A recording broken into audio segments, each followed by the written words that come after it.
अस्सलाम वालेकुम।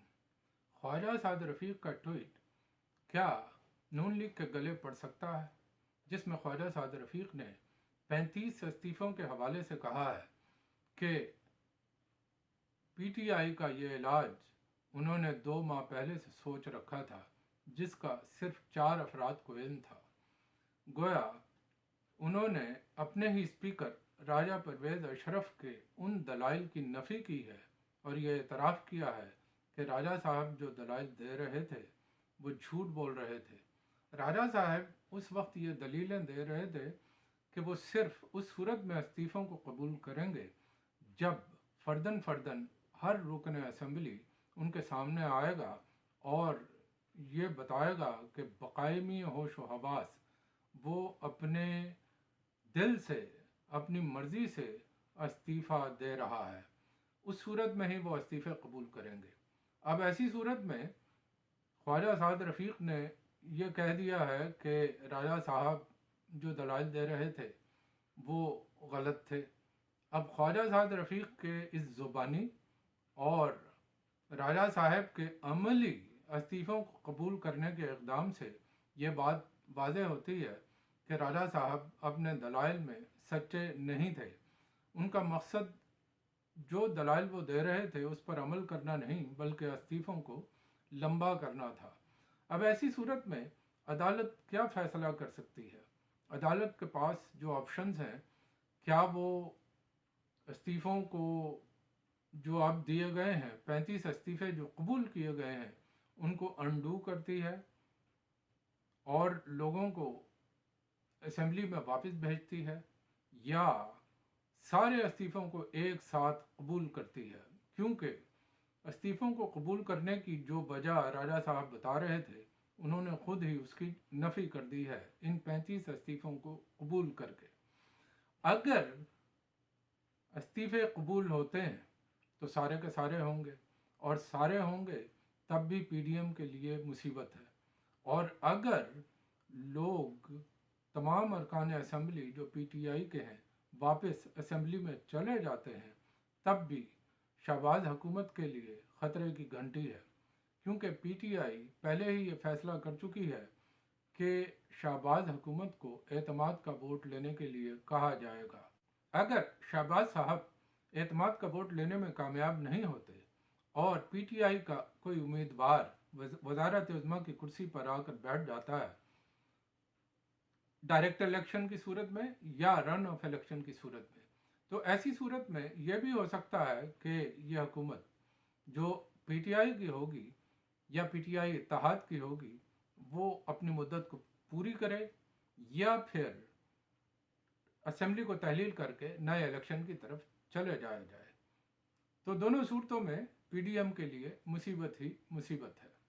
अब देखना यह है कि अदालत क्या फैसला करती है। उधर केपीके की असेंबली भी तहलील हो चुकी है, 2 असेंबलियां तहलील हो चुकी हैं और 35 इस्तीफ़े मंजूर किए जा चुके हैं। अगर सारे इस्तीफ़े मंजूर नहीं भी होते और 2 असेंबलियों और 35 इस्तीफ़ों के नशिस्तों पर ही ज़िमनी इंतखाबात कराए जाते हैं, तो ऐसी सूरत में क्या ये कौम इसकी मुतमिल हो सकती है कि अभी ज़िमनी इलेक्शन कराए जाएं और कुछ अरसे के बाद फिर दोबारा जनरल इलेक्शन का ख़र्चा किया जाए? जबकि सूरत हाल ये है कि 35 में से 33 नशिस्तों पर 2 नशिस्तें मखसूस नशिस्तें थीं, उनके इस्तीफ़े मंजूर हुए हैं, और 33 नशिस्तों पर खान ने खुद इलेक्शन लड़ने का फ़ैसला किया है और पीडीएम ने उस इलेक्शन में हिस्सा न लेने का फ़ैसला किया है। तो गोया ये इलेक्शन कोई सीरियस प्रैक्टिस नहीं होगी, ये सिर्फ ऐसे ही पैसे का ज़िया होगा और उस सूरत में दोबारा इलेक्शन करवाने होंगे और दोबारा वो पैसा सर्फ करना होगा, गोया ज़ाया करना होगा। तो क्या ये कौम जो अपने कर्ज़ की किस्त अदा करने के काबिल नहीं है और डिफ़ॉल्ट के दहाने पर है, बार बार इलेक्शंस का डोल डालने के काबिल है? ये कौम के कुछ बड़ों को बैठकर मिलकर सोचना होगा और फैसला करना होगा और ظاہر ہے اگر کوئی صحیح نیت سے اور صحیح ذہن کے ساتھ فیصلہ کرے تو اسی نتیجے پر پہنچے گا کہ ایک جنرل الیکشن کی طرف چلے جائے تاکہ اتنی بڑی رقم ضائع ہونے سے بچ جائے جو ان دو ضمنی الیکشن اور جنرل الیکشن دو بار مختلف ٹائم پر کروانے سے قوم کو برداشت کرنا پڑے گا۔ ادھر پنجاب میں صورتحال یہ ہے کہ گورنر نے اسپیکر کو کہہ دیا ہے اور اسپیکر نے پارلیمنٹری کمیٹی بنا دی ہے اور دو نام آ گئے ہیں پی ٹی آئی کی طرف سے بھی اور ادھر سے بھی، اور اب اگر پارلیمنٹری کمیٹی میں بھی فیصلہ نہ ہوا، جو کہ لگتا ایسا ہی ہے کہ نہیں ہوگا، تو معاملہ الیکشن کمیشن کے پاس چلا جائے گا، اور اس صورت میں پھر دیکھتے ہیں الیکشن کمشنر کیا کرتے ہیں۔ ابھی تک تو وہ جو کچھ کرتے آئے ہیں اس میں ان کا واضح جھکاؤ حکومت کی طرف ہے، لیکن دیکھتے ہیں آگے کیا ہوتا ہے۔ سیاست کی اس گرما گرمی میں پاکستان کی معیشت بالکل ٹھنڈی ہوتی جا رہی ہے۔ پچھلے 2 دن اسٹاک مارکیٹ کریش رہی۔ ماہرین کے مطابق اس کی وجہ سیاسی عدم استحکام اور آئی ایم ایف سے ڈیل نہ ہونا ہے، اور آئی ایم ایف کے ساتھ ڈیل نہ ہونے کی وجہ اسحاق ڈار کی پالیسیز ہے۔ اسحاق ڈار صاحب کی پالیسیز کی وجہ سے ہی ورلڈ بینک نے بھی اپنا $1.1 بلین کا پروجیکٹ ریلیٹڈ لون اس سے انکار کر دیا ہے، اور اس کو جوڑ دیا ہے انہوں نے اکنامک اصلاحات کے ساتھ، معاشی اصلاحات کے ساتھ۔ یہ وہی اصلاحات ہیں جن کا تذکرہ میں نے اپنے پچھلے ویلاگز میں کیا ہوا ہے کہ جو آئی ایم ایف بھی اسحاق ڈار کو مجبور کر رہا ہے یا ان سے ڈیمانڈ کر رہا ہے کہ وہ ان اصلاحات کو کریں، لیکن اسحاق ڈار صاحب ابھی تک آئی ایم ایف کے ساتھ کسی قسم کی کوئی ڈیل کرنے میں کامیاب نہیں ہو سکے۔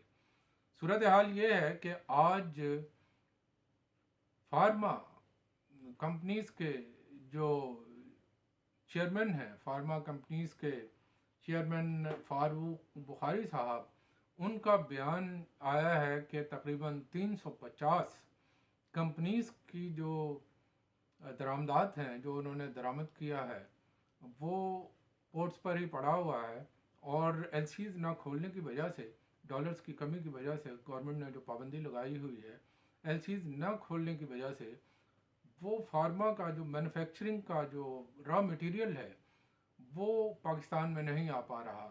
ایسی صورت میں 15 دن کے اندر اتنی قلت ہو سکتی ہے کہ قوم کو، پاکستان کو دوائیوں کے مینوفیکچرنگ کے سلسلے میں پرابلم ہو، اور اس سے پھر دوائیوں کی قلت ہو۔ یہ ایک ایسی بات ہوگی جو کھانے پینے کی چیزوں کے ساتھ ساتھ دوائیوں اور صحت کی چیزوں کے لیے بھی پاکستان کو بڑی پرابلم کا سامنا ہوگا، اور اس کی بڑی وجہ یہی ہے کہ آئی ایم ایف کے ساتھ ڈیل نہیں ہو پا رہی، اور آئی ایم ایف کے ساتھ ڈیل نہ ہونے کی وجہ اسحاق ڈار کی وہ ضد ہے اور وہ پالیسیز ہیں جن پر اسحاق ڈار صاحب کاربند ہیں۔ اب آگے وہ کیا کرتے ہیں یہ آنے والے چند دنوں میں پتہ لگ جائے گا۔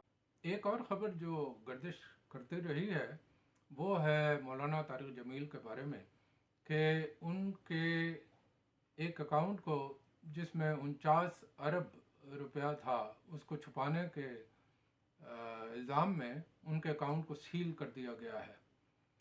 اب یہ سوشل میڈیا پر یہ خبریں گردش کرتی رہیں۔ ان خبروں کے جواب میں مولانا طارق جمیل کے بیٹے مولانا یوسف جمیل نے ایک ٹویٹ کیا، اور اس ٹویٹ میں انہوں نے کہا ہے کہ کل سے مولانا طارق جمیل کے اکاؤنٹ سیل ہونے کی خبریں سوشل میڈیا پر گردش کر رہی ہیں، اور کہا گیا ہے کہ ان اکاؤنٹس میں اربوں روپے ہیں۔ اس خبر میں بالکل بھی سچائی نہیں ہے، خدارا کسی کے بارے میں جھوٹی خبر پھیلانا بھی برا عمل ہے۔ بات تو ٹھیک ہے کہ بغیر سوچے سمجھے اور بغیر تصدیق کیے اور بغیر خبر کو جانچے پرکھے اس کو اس طرح نشر کر دینا اور سنی سنائی بات کو آگے پھیلانا، یہ کوئی صحیح بات نہیں ہے۔ میڈیا کی صورتحال یہ ہے کہ میڈیا ویسے بھی مولانا طارق جمیل کے بارے میں کچھ زیادہ نرم گوشہ نہیں رکھتا اپنے دل میں۔ آپ کو یاد ہی ہوگا جب حامد میر اور محمد مالک جیسے صحافیوں نے मौलाना तारिक जमील को एक दुआ मांगने पर, माफ़ी मांगने पर मजबूर कर दिया था। हालांकि मौलाना तारिक जमील ने मीडिया को झूठा करार नहीं दिया था, बल्कि ये बताने की कोशिश की थी कि किसी मीडिया चैनल के मालिक ने उनसे नसीहत की दरख्वास्त की। आपने नसीहत फरमाई कि झूठ को छोड़ दो। चैनल के मालिक ने यह कहा कि झूठ के बगैर तो मेरा कारोबार नहीं चलेगा। तो इसमें झूठा मौलाना तारिक जमील ने तो नहीं कहा, झूठा तो वो अपने आप को चैनल का मालिक खुद कह रहा था। लेकिन बहरतौर वो मीडिया पर यह सिलसिला बहुत चलता रहा और बाद में मौलाना तारिक जमील ने इस गंद में पड़ने की बजाय आपने दोनों हाथ जोड़कर माफ़ी मांग ली और जाहिलों को सलाम करके वहाँ से निकल लेना ही मुनासिब समझा। हामिद मीर और मोहम्मद मालिक जैसे सहाफ़ी मौलाना फजलुर रहमान को इस किस्म की कोई बात करने की हिम्मत नहीं रखते जिस सिलसिले में वो मौलाना तारिक जमील को आसान हदफ समझते हैं। अगर मौलाना तारिक जमील के पास भी कोई डंडा बरदार फोर्स होती और वो भी गार्ड ऑफ ऑनर लेते हुए अपनी फुटेज मीडिया को जारी करते तो शायद ऐसे सहाफ़ियों से महफूज रह सकते थे। लेकिन क्या करें, मौलाना साहब अदम तशद्दुद के कायल हैं। हालांकि उनके चाहने वालों में एक बड़ी तादाद ऐसी भी है जो अच्छे खासे डंडी पट्टी किस्म के लोग हैं, जो डाइवर्टेड हैं, लेकिन वो सब अदम तशद्दुद के कायल हैं। वो अपने मौलाना के पीछे चलते हैं और इसीलिए इन सहाफ़ियों को और मीडिया के ऐसे लोगों को मौलाना पर तनकीद करना आसान महसूस होता है।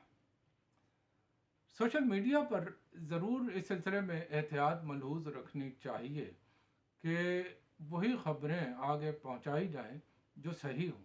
एक हदीस है कि किसी आदमी के झूठा होने के लिए इतना ही काफ़ी है कि हर सुनी सुनाई बात बग़ैर तहक़ीक़ के आगे बयान कर दे। तो आज के दौर में तो ये और भी ज़्यादा ज़रूरी है कि इस हदीस पर अमल किया जाए। जबकि आपकी कही हुई एक बात पल भर में वायरल हो सकती है, तो ऐसी सूरत में चाहिए कि ज़्यादा एहतियात की जाए, ज़्यादा एहतियात रखी जाए और एहतियात का दामन हाथ से न छूटे। अब तक के लिए इतना ही, अब इजाज़त दीजिए। लेकिन जाने से पहले आपसे दरख्वास्त है कि आप चैनल को सब्सक्राइब कीजिए, लाइक कीजिए, शेयर कीजिए, अपने कमेंट्स दीजिए और दुआओं में याद रखिए। अल्लाह हाफ़िज़।